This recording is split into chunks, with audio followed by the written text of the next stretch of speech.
My name is Peter, recovered alcoholic. Grateful to be alive and sober and part of a sacred place called Alcoholics Anonymous.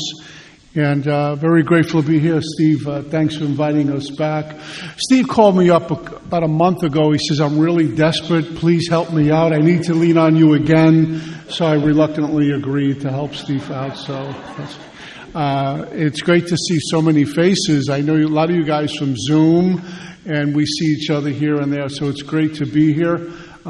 Two buds are here, Patty and Chris Raymond. They both celebrated birthdays this week. I'm excited about hearing Chris and get to do this with my buddy Jimmy. I mean, we've done a few of these together and we're still friends. It's unbelievable. And get to see where God takes us. June 23rd, 1988 is when a loving God separated me from alcohol. I'm very grateful for this gift of sobriety. My separation from alcohol was like two guys fighting in a bar who had to be pulled apart. I could not stay away from a drink, no matter how much I tried, no matter what was at stake. And God surrendered me on June 23rd, 1988.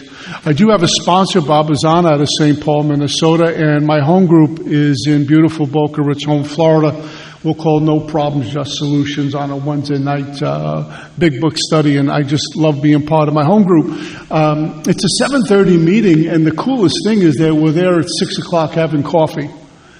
And when the meeting ends, we're there about 45 minutes, an hour after the meeting, and it's what I call the soul music before the meeting starts. It's all of us talking.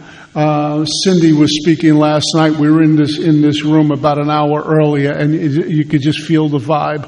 And I really love that about my home group more than the speakers. Quite frankly, I just love watching and listening to what's going on alive and sober. I'm currently sponsoring 10 guys, and life has me busy. My wife sponsors half of South Florida, so together we have a very busy home life, and God keeps us in the center of Alcoholics Anonymous.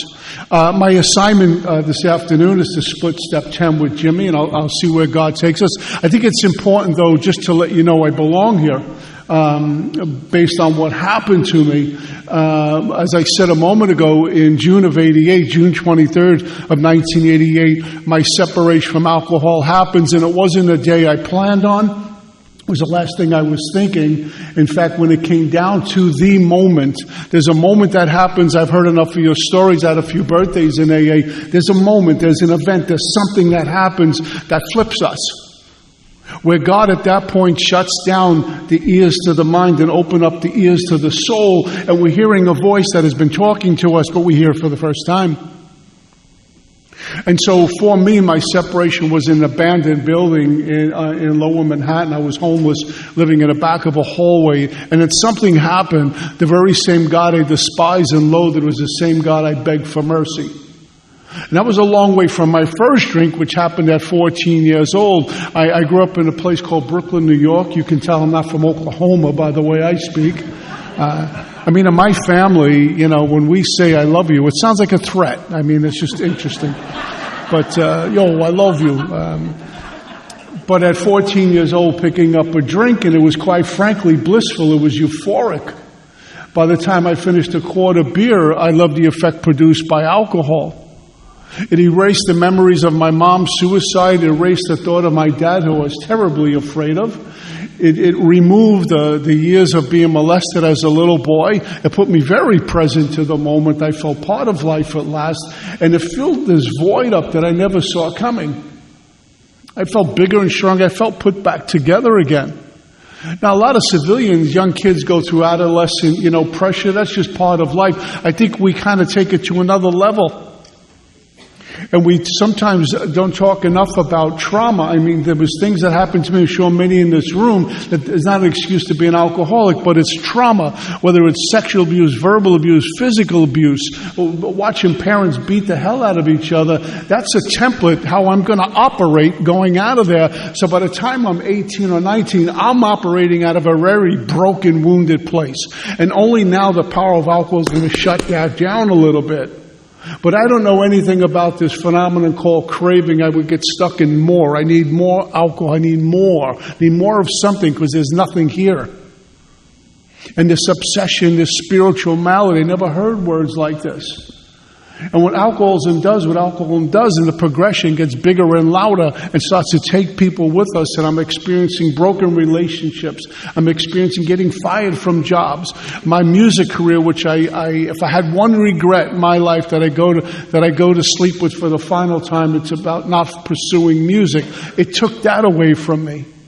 It just took everything away from me. And even though I would curse the bottle of whiskey, I'd have to drink.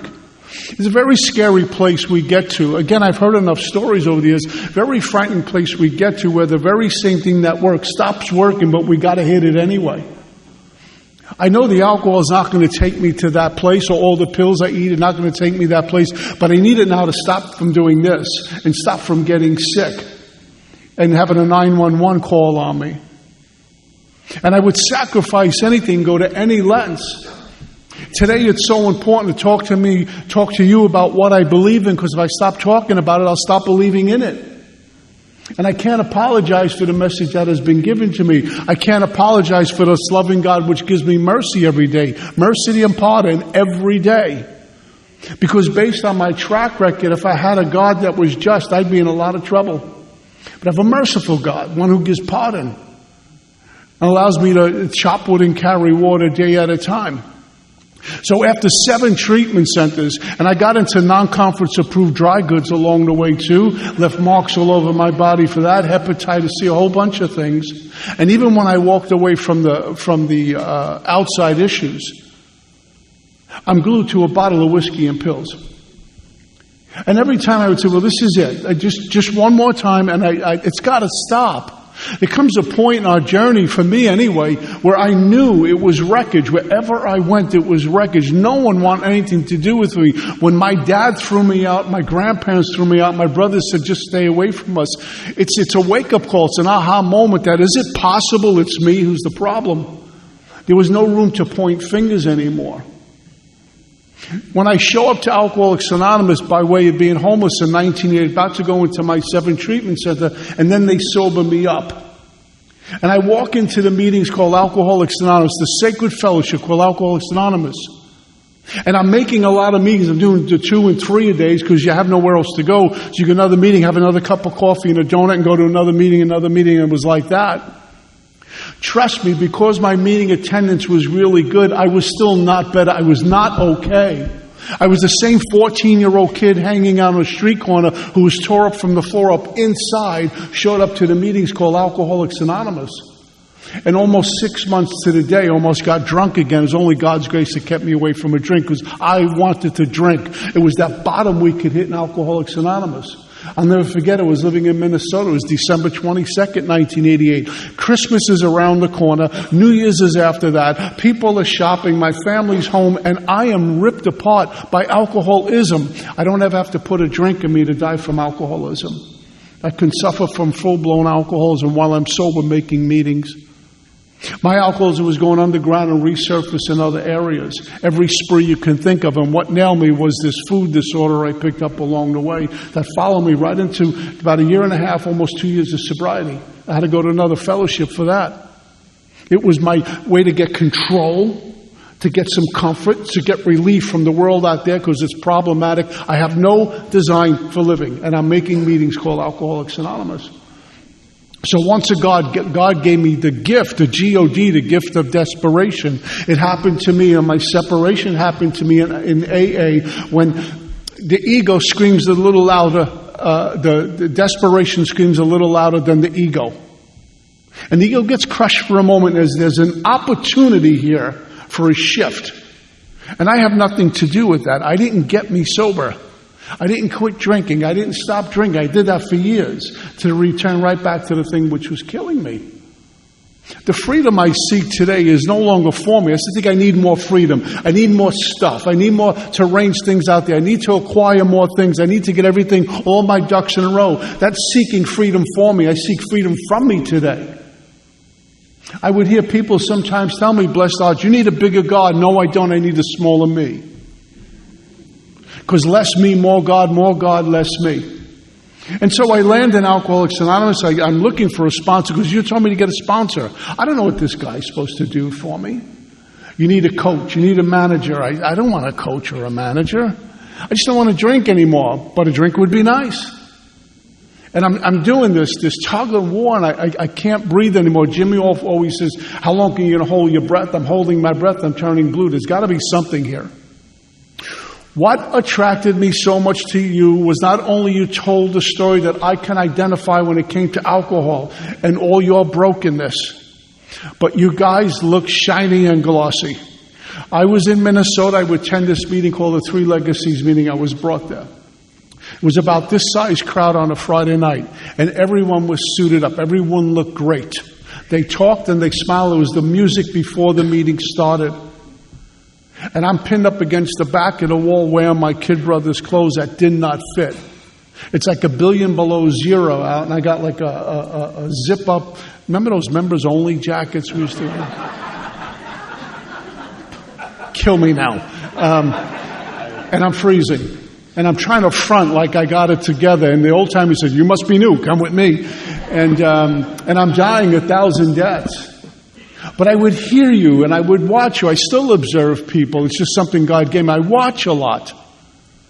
I say, how do they have jobs? How do they have relationships? How do they look so clean? How do they look so shiny? I feel dirty. I just got out of a shower, but I feel dirty. How could I live now knowing how I lived then? All the things I did, if you will, my misdeeds put me in a position where life was still painful. I'm not free. How do I get on your team? I'm tired of feeling dirty. I'm tired of feeling like a mistake. I'm tired of walking around with thoughts that I should just die while I'm sober. I can't do this. And it was about a year later, I was brought home. My dad invited me back home, and I was brought to my first meeting in Brooklyn, New York. It was my first home group called the Free Spirit Group. Interesting crowd there in Brooklyn, New York. We had Joey Bag of Donuts. Frankie had a lettuce. No one had a last name. The only requirement for membership was a pinky ring, sunglasses, and gold jewelry. We thought The Godfather was an educational movie. This was my first home group. Now, they had some great guys there who did great 12-step work. I found a teacher, a sponsor who was in this book. Now, I'm going to tell you something. What happened to me, I still love mechanics. I fell in love with the treasure map more than the treasure. I became a mechanic, and I don't have regrets about it. But if you misquoted a book, you were going to hear from me. And I got married to mechanics. And when I found out the truth is true until we discover a new truth, and I had to start living from the soul, and I bottomed out with that. Because I can worship the things that take me to God, or to God the things that are taking me to. And after a while, I start to see the flaw in that. This whole thing for me is about taking me to a place where I'm at one with my God so I can practice these principles in all my affairs. I start to look at, I didn't write a fourth step. Some power kept me sober while I was doing a fourth step. And so as I clean up the wreckage of my past, step 10, which was exercise in intellect at some point, became a work of the soul. Continue to take personal inventory, and when we were wrong, promptly admitted it. There's a lot to that. So I would hear step 10, I can comment on step 10, but until I start to live in 10 and 11 and practice these principles in all my affairs and enter what we talk about, the world of the Spirit, it were words. It really had no depth and weight for me, let alone for you. And so when I looked at step 10, some of us in AA don't write out a 10 steps, some of us do. I stay away from that debate. I used to be right in the middle of that debate, no more. It's really not worth it. I can only share with you what has worked for me then and works for me now. Is that being accountable to someone on how my day is going, the spot check inventory. And there's some instructions I'm supposed to follow in step 10. And one of the things it tells me, which I do with all my affairs, is I turn to God first. It says we turn to God at once, which means not when I'm comfortable, not tonight. Not when the time is right. It means something happens. I need to turn in order to go out. I need to turn in order to go out. If I don't turn in, I'll go without. So the first place of reference is right back to my God. What do I do about this? I'm hooked. I have a resentment. It's 8:30 in the morning. I have a fear. It's driving me already. And I know behind the resentment's a fear anyway. I'm afraid of not getting what I want, losing what I have. It's unbelievable how I can lead with paranoia. I can live in the wreckage of the future and nothing is happening. I know this is going to happen. And depending on how spiritually fit I am, it's going to determine what I do with these thoughts. Because when I look at step 10, it's really about what my thoughts are producing at the moment. I don't know about you, but it happens to me. I'm usually up at 5 a.m. Open up my eyes, it's 2 minutes after 5, and I'm already in a heated argument with somebody who died 10 years ago. And I look to the future. I know how the day's going to play out, and by 10 after 5, I go from Moses to Rambo. Then my feet hit the floor. I go over to my little prayer spot that we have in our house. I drop to my knees. I do prayer, meditation. I do some reading, and I'm Moses again. And somewhere between getting dressed and getting to my car, I'm Rambo again. Until I walk into a home group, and how you doing? I'm oming. Everything's absolutely lovely. I'm spiritual. So what step 10 allows me to do is eliminate that kind of stuff. The process of getting sober is really removal. I don't need anything else. It's constantly stripping away what I accumulate during a day. What I accumulate, I can on Monday I can still be walking around with Sunday all over me because it hasn't been addressed, it hasn't been discussed, and no amends has been made. I didn't discuss it with anyone. I'm not looking to be helpful with anyone. What happens is, once I start getting involved in me, I start getting involved in my stuff and my resentments, that becomes paramount. It becomes more important than my relationship with God with you or even my sobriety. I'm consumed with me. And we know those folks. You sit down with a cup of coffee, they don't stop talking about themselves. They're always in a jam. There's always something going on. It would be like those big swinging doors back there. If I put a sheet of loose leaf in between those doors are going to open and close. They're going to be unaffected. If I put 5 sheets or 10 sheets, it's going to start to get jammed. If I put more than that, that door gets stuck. It's jammed, and that's what happens to me. I can justify and minimize and rationalize the fear or the resentment. It's no big deal, and it starts to get plaque on the soul, and I'm drifting away from you. The thing about 10 and 11, it keeps me very accountable with step 1. How am I doing in step 1? Have I drifted away from step 1 based on my prayer, my meeting attendance, my inventory? What does 10 and 11 look like? Who am I praying to? Who is my God? Something happened to me in meditation not too long ago. This is what I'm sober, thank you God, over 37 years now. And if you ask me, I'd say I trust and rely upon God at all times. And what came to me in meditation, in my relationship with God, I get from my God, when are you going to stop doubting me? I could feel my chest get hit like with the fist of Gulliver I thought I was. And then I had to examine how many times do I have adversity happen and I rely upon me to overcome that. How many times do I have skepticism or doubt about this power? There's something in Scripture that says I should be walking by faith, not by sight anymore. And sometimes I get it backwards. And what step 10 allows me to do is put me right back in the saddle again by taking my own inventory.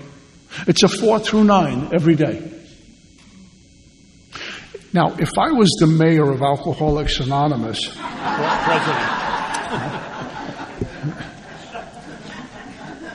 we read how it works all the time. At almost every home group, you read how it works. And after a while, for some of us, we don't even hear it anymore. We're looking at a phone, which, pouring how it works. Yeah, I know. Rarely have we seen a person. I got it. I've heard this a million times. And I always thought of a newcomer, like really new, raw, sitting in a meeting, and it's an 8 o'clock meeting. They know it ends at 9, and they're afraid they're going to get drunk by 9:30. They're holding on for dear life. And we're talking about 90 days and 6 months and 10 years. And, dude, I can't make it till midnight. How long is this going to last? And then I sit down, because I've done this with a brand new guy, and says, come with me, I'm going to read you something. This is what's about to happen to you if you let us do what we need to do. It says we cease fighting anything or anyone, even alcohol. For by this time sanity will have returned. Wholeness of mind, one with God. I can't get drunk on truth. I will seldom be interested in liquor. If tempted, I recoil from it as from a hot flame. I react sanely and normally. And I find this attitude has been given to me without any thought or effort on my part. And I sit with this guy and say, you don't have to do anything. It's all the fall through 9 work that's going to bring me here. I think it's in the 3rd step. It says we become conscious of God's presence. I'm awake to God. His presence in my life that I can lean all the way into.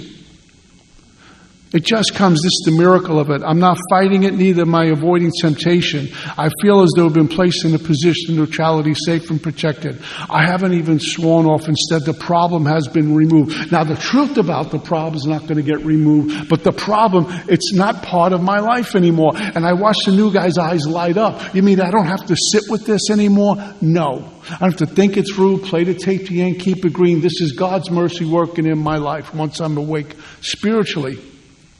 This is a place called recovered from a seemingly hopeless state of mind and body. It does not exist for me. What a great place to be. So what I do throughout the day, I'm a writer. That's what I do. I write the inventory. Now, if I'm working, I can't write. If I'm attending to something, I can't do that. But when I have an opportunity after prayer, I'll put pen to paper.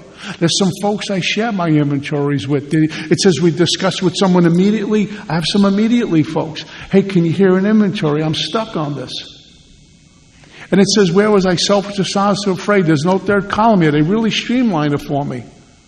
Just so I can get to see me operate. If anyone's written inventory, you know as you're writing inventory going, I can't believe I'm angry about this. What I've learned is I'm in the effort business, not the outcome business. And I'll share a quick story with you. A number of years ago, my wife and I have worked together since she arrived in Florida. And it's the best. I work with my best friend all day long. And one day I walked into the office around 3 o'clock. I'd stop in her office, have a cup of coffee. And my lunch was coffee and chew on a cigar. She said, you eat? Yeah, I have coffee and a cigar. This is lunch. And I walked into the office and she was crying. I'll never forget this. And I said, what's wrong? She says, nothing. I said, you need to tell me. And she told me we had a boss who was chauvinistic. I mean, he looked at women as, second class. And he would bark at women like he would bark at a man. And he barked at her. And she was just beside herself and she was weeping. And she told me exactly what happened. And in an instant, I turned into Rocky V. And I know what's going on in the head. I might go to jail in about an hour. I'm definitely getting fired, but I'm going to settle this. So I loaded up the guns, if you will, and I'm walking out, and I get into my car, and I turn the car over, and I'm ready to roll. Now, God has a way of ruining my plans and designs all the time. Because the little voice said, what are you doing? You should call your sponsor. I don't want to call my sponsor, and God, leave me alone. And so I call my sponsor. And when you're so resentful and so angry, kind of vibrating and it's just spewing out of you. And my sponsor was this guy, Mickey Mustard out of Denver. And he's, what's going on? Slow down. I says, let's do this. He's, Peter, let's pray. Let's do an inventory. Let's do a 10-step. I didn't have a pen and paper. And if I did have a pen and paper, there was no way I was writing at this point. I'm vibrating. He's, let's walk through this. Do a 10-step. He's, first, let's pray. He prayed with me over the phone. He's, now, who's the resentment with? And I started going fast. He slowed down. What's the cause? And he walked me through an inventory. And he said to me something that sponsors would do. Is your place beating up your boss? Is your place in the office comforting Marion? I hate when the sponsor is right. So I walked back in. I sat with Marion, and we talked and we flushed it out. She kind of got put back together again. And it was about not too much later, we were working for a different employer. But I did that with head up and shoulder square with grace and dignity, like my book tells me. Now, there was no amends to be made there. But I had to quickly discuss this with someone because left up to my own devices, I may have gotten in trouble. And I'm not even a tough guy. I don't know what I was going to do, but it sounded good in the head. I'm not in the results business. There's a story of a man who's laying on a couch all day long, day after day after day, yeah? And one day he wakes up and the Lord appears in front of him and says, "What are you doing?" He says, "I've been watching you." He says, "I have a task for you to do." He says, "Tomorrow morning I'm going to put a boulder in front of your door. I want you to push the boulder. Can you do that for me?" He says, "Anything, Lord." Next morning, he wakes up, puts on his sneakers, opens up, there's a huge boulder, he starts pushing from sun up to sundown. Next morning, does the same thing, does this for 90 days. Pushing and pushing and pushing. 91st day, Satan wakes him up and says, "What are you doing?" You notice God and Satan sound like they're from New York, by the way. He says, "What are you doing?"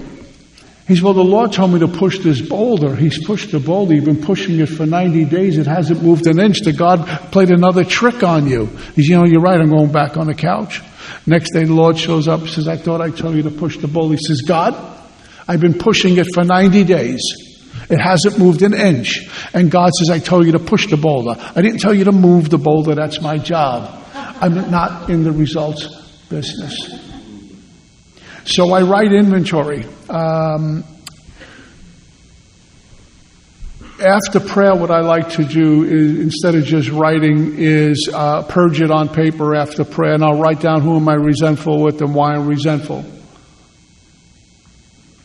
Was I selfish, dishonest, or frightened? Do I owe an amends? I take something out of the 11th step 2. It says, am I holding sins of omission, where am I not willing to discuss this with someone else?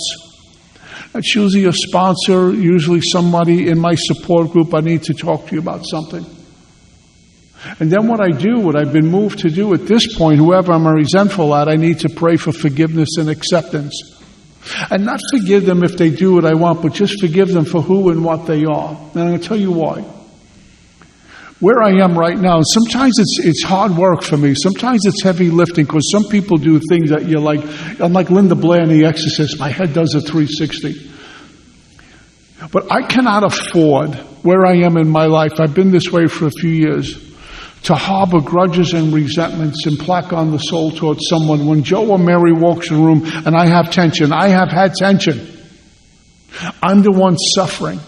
And how can I possibly claim to you that I'm walking a spiritual path if I'm hating my brother or sister or having tension towards them? If spirituality doesn't touch every single area of my life, it touches none of my life. I got a job to do. I need to participate in this. So I write inventory and I pray for acceptance and forgiveness. And sometimes it takes a long time to do this. There was one gentleman, it took years. And he approached me at a conference and made his version of amends to me. That thing's been put back to bed. So I don't have tension or animosity when they walk in the door. How free do I want to be? I go to an ocean with a thimble. I come home with a thimble full of water, and God's given me the whole thing. How free do I want to be? Being attached to what people think of me is bondage. Being attached to what people say about me is bondage. Because if I'm going to listen to the accolades, I have to listen to the demerits. It is what it is. And so for most days, because my alcoholism doesn't come in a bottle of whiskey, I need to take care of the soul. And most days I get to travel light. Because if you're like me, my alcoholism will pay any price tomorrow to seek comfort today. No matter what that is. And that calls sex sprees and food sprees and gambling sprees and you name it. Because I don't have anything to get me through today. So what I do, I started my day with prayer and meditation. And when I'm agitated or doubtful, which means I'm probably getting resentful or fearful, I turn in order to go out, and sometimes I'll write an inventory and discuss it with someone immediately all the time. I'm pretty disciplined with that. I found being disciplined to the spiritual life gives me a whole lot of freedom out there. The more disciplined I am, the more freedom I get to experience.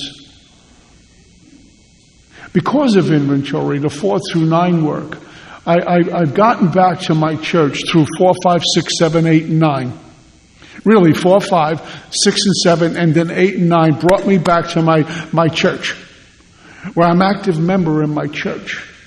And I realized how dark it is before the dawn that I was in AA and not attending those services on a Sunday when I'm home. And I was still in the shadow. And it has opened up a whole door for me about this new way of living for a number of years now. Where I go to the same God I asked to keep me sober for the day, I'm going to his house once a week and saying thank you to him. And the two of us go. Experientially, I had a sponsor, Mark H., would tell us experientially, can you talk to a group of folks about what it's like living in the world of the Spirit? What's that feel like? What does it sound like? What does it look like? And I don't know if I'll do a good job at articulating that. How can you when we're speaking about God? But I can show you from my actions that it's a whole lot different than when I walked into Alcoholics Anonymous. Because when I got here, I still had the street all over me. I had alcoholic thinking, I had street thinking. I had alcoholic words, I had street words. I looked the part. But when we have the transformation of spiritual revolution, the conversion, when that happens via 4 through 9, something is different. My point of view on everything is different. I'm hearing differently. I'm seeing different. I'm speaking differently. I'm operating from the soul, and the soul always knows what to do, where to go, and what to say. When the old timers would tell me it's an inward journey, that's where we're going. Not to the mind. It's not an exercise of the mind. It's not self-help for a guy like me. It's about where I am in the soul. How am I doing right now? Now, if anyone's sitting here loaded with resentments and fear, welcome to the NFL. Welcome home. But we have a way out which we believe works, a design for living. To get out of that. Because I have found the light we experience here is nothing but darkness to the mind. The mind doesn't get it. The mind wants me drunk or dead or suffering in Alcoholics Anonymous. It wants no part of God. It wants no part of this workshop. It wants no part of this book. It ceases to exist. So when God's light shows up, it tries to put roadblocks in the way. But God already wins. God always wins. He already won the war. I need to follow that light. So again, I chop wood and carry water. I think my time is up, but thank you for listening.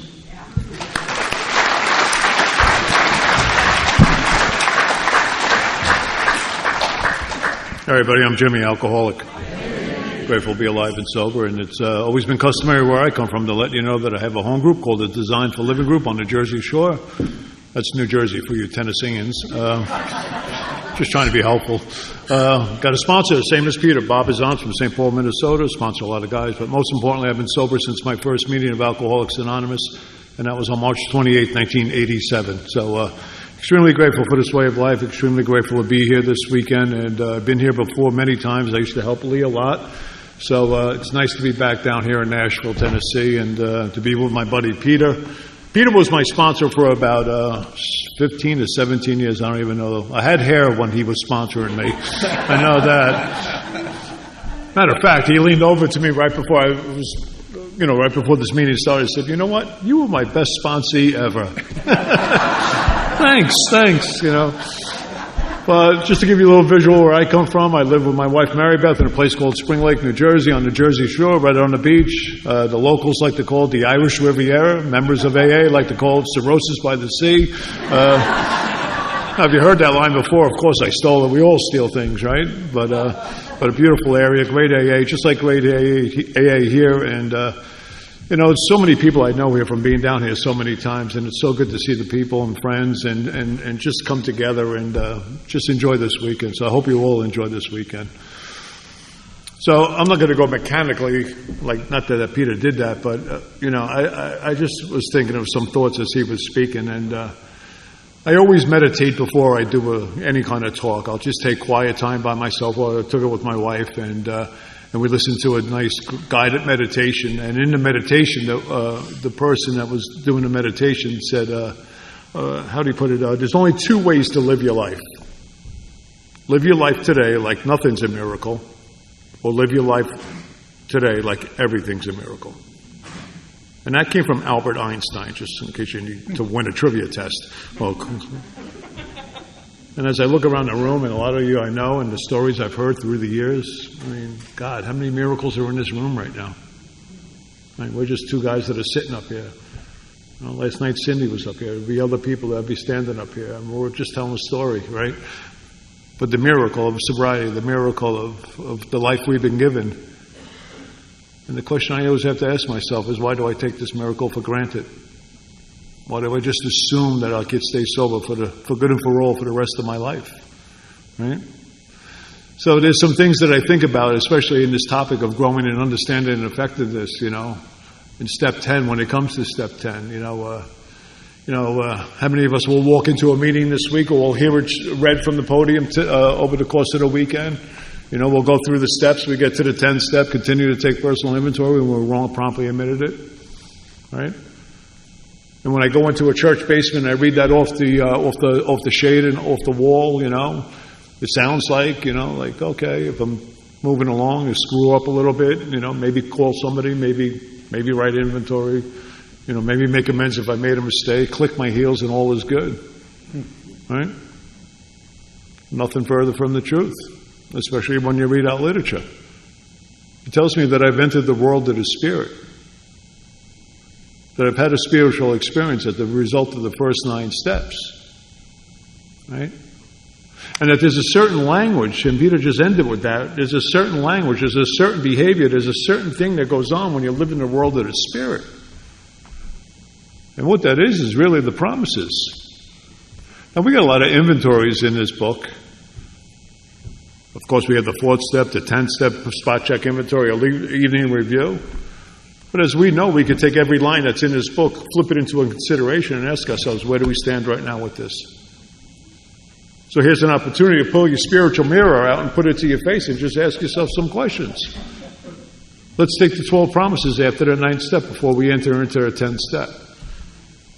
I will lose interest in selfish things and gain interest in our fellows. Self-seeking will slip away. So let me ask you a question. Has it? We will comprehend the word serenity. We will know peace. Do I?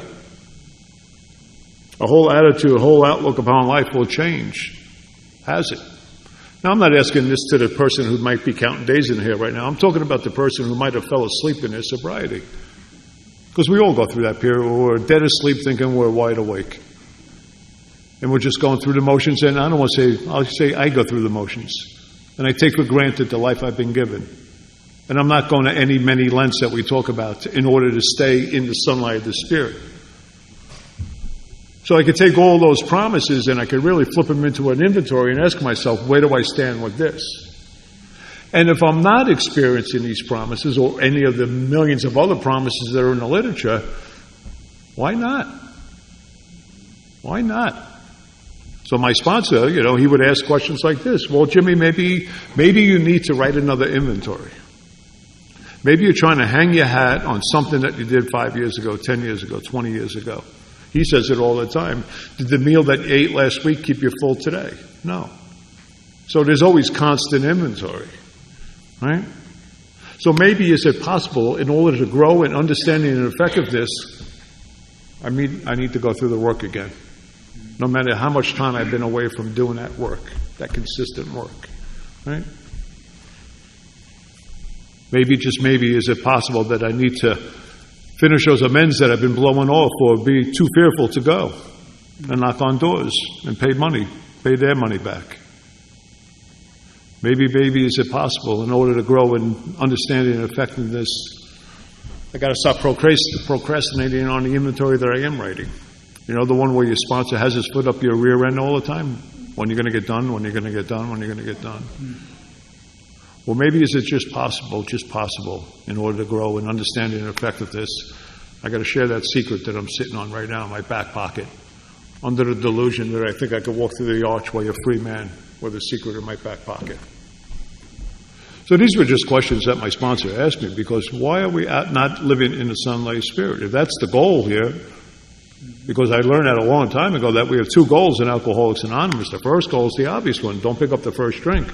But the second one is, I think, what we all want to attain in here, and that is to step into that sunlight of the Spirit, that place of freedom, that place of where the problem is solved, that place where we're placed in a position of neutrality, safe and protected, that place that Bill Wilson likes to call the perfect place, utopia.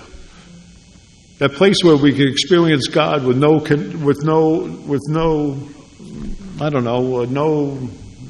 experience God. But we're all human beings. We're all human beings on a spiritual walk. We're going to lose focus of the walk. And our humanness is going to get us, and we're going to walk back into the darkness of our lives. Right? Hence, we got 10, we got 11, we got these 3 disciplines on the back end of these 12 steps in order to get us back into the light. So the only question I always have to ask myself, am I doing this stuff? I would call him up when he was my sponsor. I call him up all the time anyway. I mean, I call him up and this is what's going on. In the early days when he was a tough guy, he used to say to me, write it out, click, He doesn't do that anymore. He's softened a little bit. Thank you, Marion. We all had that edge at one time, right? That militant look. So I'm a guy that, I always like to say I was a guy that was born perfect, and I was quickly handed over to these 2 character defects called mom and dad. And, I make a joke out of that, but the truth of the matter is, it has to be someone's fault for the way I feel inside. Right? And obviously my parents were the first ones to put that blame on, and all that my parents ever tried to do was to give me morals, values, good education. And all I did ever for my parents is take all the goodness that was ever given to me, rolled it into a nice ball, and I stuffed it down my parents' throat, and I introduced them to a way of life that they never even knew existed. And I'm kind of like part of Peter's family. I'm the Hungarian version of the Italian family. We had the same dad. We had, it's like the same neighborhood. I grew up in northern New Jersey. I grew up in a very tough neighborhood. I grew up at a time, I'm 67. I grew up with, all the dads worked, all the moms stayed home. The only requirement for membership in the neighborhood was 5 or more kids. There was always something going on. There was always a party. There was always a graduation. There was always something going on. And at every event was King Alcohol. And again, this term that we've learned or we've heard for many years, this disease of perception, the way I would look at booze is, I equate alcohol to fun. I equate alcohol to some sort of freedom. I equate alcohol to problem solved. I would watch you guys drink, and it just seemed like there was an ease and comfort that came once you started to drink. Now, were there fist fights where I grew? All the time, but, that was easily pushed to the side. Because what I would witness is some sort of freedom. And I'm growing up in a house with this guy called Dad, who's cunning, baffling, and powerful. My old man's a tough guy. He's a butcher. Always has blood on him. Not sure if he slaughtered a cow that day or grabbed a guy at a red light. I mean, that was that type of guy. He was an off the handle type of guy. He was a tough guy. He just, great provider, but he was just a guy I didn't understand. I loved my father, and I didn't understand my father. I'm one of those guys you would hear a lot of times when we do workshops like this. I got daddy issues. Mommy issues, I got issues, I can't get along with my old man. He doesn't understand my way of life. He doesn't understand why I'm getting locked up, because not only is my drinking progressive, so is my behaviors. But when I was growing up at 5 o'clock every night, I would witness a miracle. And that miracle is my old man would take that first drink. And all of a sudden he became a different guy. He became a guy that wanted to have a catch in the backyard. He became a guy that wanted to, tell us about his day. He became a guy that even told a joke once in a while. But there were those days when my old man would come in and take that first drink, and kitchen plates would be flying, kitchen chairs would be flying. If he grabbed one of us young kids, we'd be flying. So a lot of nights in my house at 5:01, 5:02, my 2 brothers and my 2 sisters, we'd be under the covers waiting for the tornado to roar through the house. And when everything was done, we walk out into the kitchen, we walk out into the living room, and, hey, Mom, ain't it grand? The wind stopped blowing. None of that makes me alcoholic. But I'm a kid that grows up with a tremendous amount of fear. Fear of loud noises, fear of violence, fear of big guys, fear, the evil and corroding thread. I'm a guy that grows up with a lot of insecurity, inadequacies about myself. It wasn't like I ever had a fireside chat with my old man and was nurtured or anything like that. Everything I learned was on the streets. But worst of all, I'm a guy that grows up with, a lot of secrets, because I'm that guy that just internalizes everything. And then I land in AA. 13 years old, taking my first drink. Little do I know, for the next 16 years of my life, I just stepped on a path that goes straight to pitiful, incomprehensible demoralization. And after 16 years, I'm living on the streets for 2 years, close to 2 years, homeless on the streets of northern New Jersey and lower Manhattan. That seems to be the theme this weekend with Cindy, me. You don't have to be homeless to be here, but, it's just part of the game for some of us. And the trauma of that, I needed a lot of outside help when I came here with that stuff. That almost killed me. I'm not going to here to tell you my whole story, but just to let you know how I got here, it's just, I'm living on the streets for about 2 years, and I walked in a bar one day, and a guy said to me, "Hey, Jimmy," a guy I knew from the neighborhood said, "Hey, Jimmy, they're hiring guys like you in Newark Airport." Finally, being seen for my potential. Never flew an airplane before, but it should be interesting. But there was an old airline called People's Express, and they used to hire guys like us. And the job was to take the luggage that was over there and put it on the plane that's over there. I always like to segue here and say, if you flew through Newark Airport in the 80s and you're still waiting for your luggage, I'll make amends after this. But they would hire guys like us. And I won't go into the whole story, but that next day I went to Newark Airport with 2 other guys. We robbed a car. I say borrow, the cop said rob, but we got this car. All 3 of us are now sober over 38 years. All 3 of us made amends to that guy. But I'll never forget coming out of this little interview. It was like, can you lift a suitcase? Yeah, you're hired, And I remember sitting in a room like this gentleman right in front of me, sitting out in Newark Airport. You could just imagine. Just people everywhere. And I'm sitting in a chair like that. I couldn't even tell you on my best day how I felt in that moment. I was 29 years old, dying of this thing called alcoholism, and I have no clue that drinking's a problem. It wasn't until I landed in rooms of Alcoholics Anonymous, and, when I opened up this book to page 8, and Bill tells his first step experience, words that I think he puts to all our first step experience, it rang true in my life. No words could tell the loneliness and despair. I felt in a bit of a morass of self-pity. Quicksand stretched around me in all directions. I met my match. I've been overwhelmed. Alcohol was my master. And for the first time in my life, I think drinking's a problem. Now, a blind man can see that, but aren't we the last to see anything in our lives? And what happened in the next couple of moments is a complete stranger sat next to me in the middle of Newark Airport. And after a couple of minutes, this gentleman looked at me and said, "What's wrong with you?" And I spit my life story up on a complete stranger, and he said, "I have the answer for you."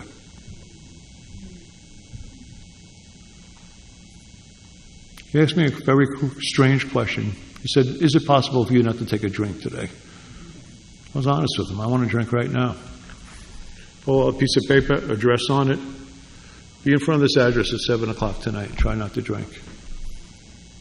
7 o'clock that night, in front of that address, I stood there. Stone cold sober. Knees knocking, stomach churning, the mind going a million miles an hour. When a 1979 Chevy Impala pulled up. A stranger was driving a car with a bunch of other strangers, and he said the most spiritual thing you'll ever hear when he pulled up to me. "Get in the car." And he brought me to my first meeting, which was my grammar school. And I thought it was bingo. Who knew? It was you guys, But my life in AA started. I like to tell you that I got on a spiritual rocket ship and went up and away, but that's not my story. I don't think that's the story of many of us. I think we grow, we crash, we grow. We talk about these second surrenders, 10 surrenders, 100 surrenders. That's been my life, I fall for the biggest trap in Alcoholics Anonymous all the time. Probably fall prey to comfortability. I take things for granted. I'm an active member of a group, but I'm dying in the rooms of Alcoholics Anonymous. He just said it, alcoholism doesn't come in a bottle, it comes in my mind. And my mind is filled with a lot of delusions about a lot of things. Number one big delusion, I think abstinence is a solution to a spiritual malady. I think just not drinking, I'm going to get okay. And at 5 years without a drink, I'm not okay. I'm still violent. I'm still fearful. I'm still walking around with secrets. And this gentleman comes into my life. And he takes me through the book at the first time at 5 years without a drink in my body. Active member of a group. And that's when he asked me, this guy, gentleman, Bill Grace, God rest his soul. He asked me a few questions on this spiritual test he was giving me. How long can you hold your breath? How long can you hold your breath, Jimmy?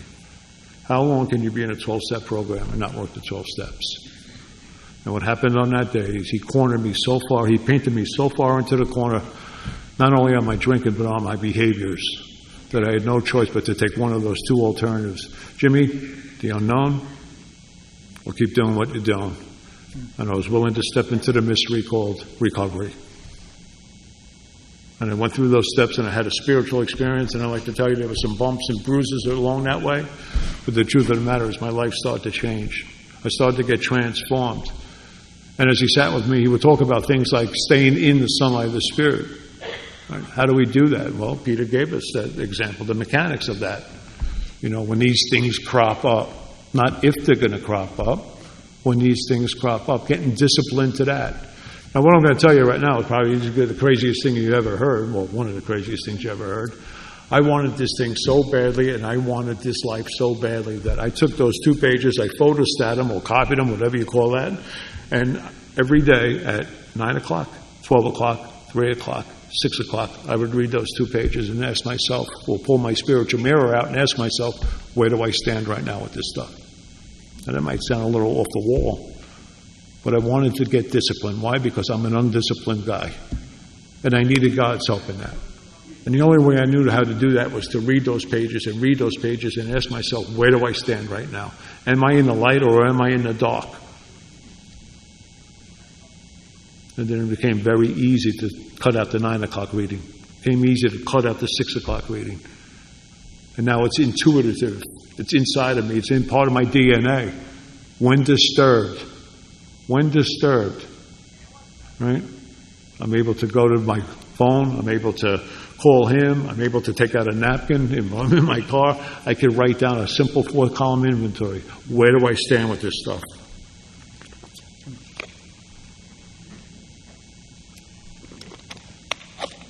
So how do we get to that place?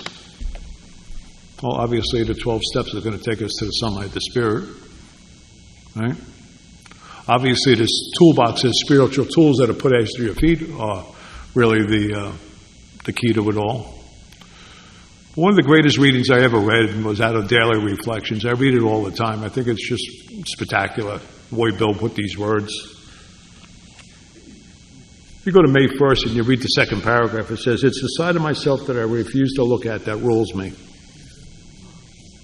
I must be willing to look at the dark side in order to heal my mind and my heart, because that's the road to freedom.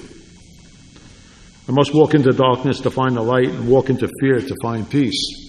And the way the old timers would say something like that is, the AA is like a big bonfire. A lot of people are walking around the fire, but eventually the fire is going to go out. If you really want to change, if you really want to have a relationship with God, if you really want to walk through the things you need to walk through to get free, you got to walk through the middle of the fire and get your ass burnt and feel the uncomfortability of change. Now, there's one thing I can't do for anyone in this room. None of you can do it for me. We can't do it for each other, and you guys can't do it for each other. And that's put willingness in your heart. And willingness is an inside job. And what makes us willing? Well, circumstances, being sick and tired of being sick and tired, or as our good friend Ralph likes to say, good whooped ass.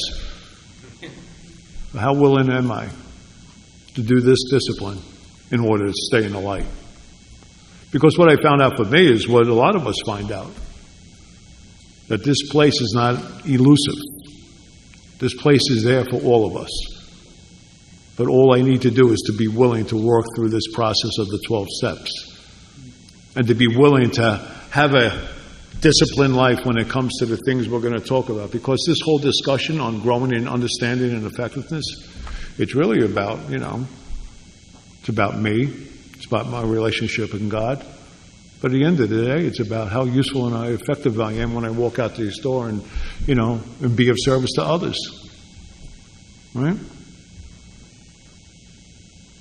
But what I found out, and probably the most important thing I found out, is that God is doing for me what I could never do for myself. That's the key to the door to the sunlight of the Spirit. This isn't about self-help. This is about God's reliance. And there are a lot of walls that I put up on a daily basis to block God out of my life, because I take my sobriety for granted sometimes. Now, that doesn't mean I don't, I don't do what I'm supposed to do. That just means sometimes the miracle of recovery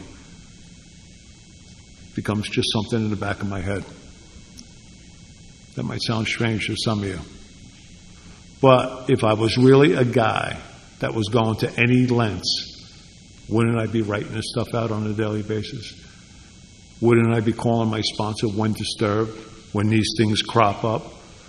Wouldn't I be a guy that would be going to any length to make amends to the people I've harmed with my behavior? Right? And then more importantly, would I really be resolutely turning my thinking mind and going out and helping others? Or do I need to rehash my problem 400 times throughout the day? So 10 becomes a big discipline. 10 becomes a very important discipline, right? I love the effect produced by God. He says it all the time. I love the effect produced by living in the sunlight of the Spirit. I love the effect produced by freedom, where I'm not in the bondage of Jimmy. Because at the end of the day, all we're talking about is one thing. More God, less Jimmy. More God, less Peter. More God, less you. But how do I accomplish that? So 10 becomes the beginning of it all. I think of this little thing. I picture, we're all familiar with the Olympics, right? And gymnastics. I'm going to talk about gymnastics, right? You ever see that balance beam that these little girls get on top? It's about 20 feet long, piece of wood, probably 4 inches wide, and how they could hold their balance on that? I think that's all of us on a daily basis. Because there's not one person in this room who's not going to face adversity. There's not one person in this room who's going to go through a hard time. There's not one person who's not going to be your turn in the barrel type of thing. We're all going to face death. We're all going to face sickness, health issues. We're all going to face money issues, relationship issues, work issues, problems. Why do we have problems? Well, as Bill Wilson says, because we're problem people. But if I put myself on that beam, can I stay on that beam when the adversities of life hit? Bill talks about in 12 and 12, in the 10th step, the acid test. And the acid test is this. Can I stay sober when the adversities of life hit? Right? When the heavy artillery is coming in, can I stay sober with some of this stuff? And some of you guys I know have gone through a lot of stuff. We've been through a lot of stuff. You stay alive long enough, you'll go through stuff. Right? Can I stay to emotional balance when the heavy artillery is coming in? And then what's he saying in the last one? Can I live to good purpose? And I think that's really where, because of these disciplines of 10, 11, 12, the emotional sobriety that we talk about all the time. You know, we always talk about Bill's little essay in Language of the Heart, you know. This idea of not putting my life putting conditions on you to make me feel better, but really putting my life in the hands of God.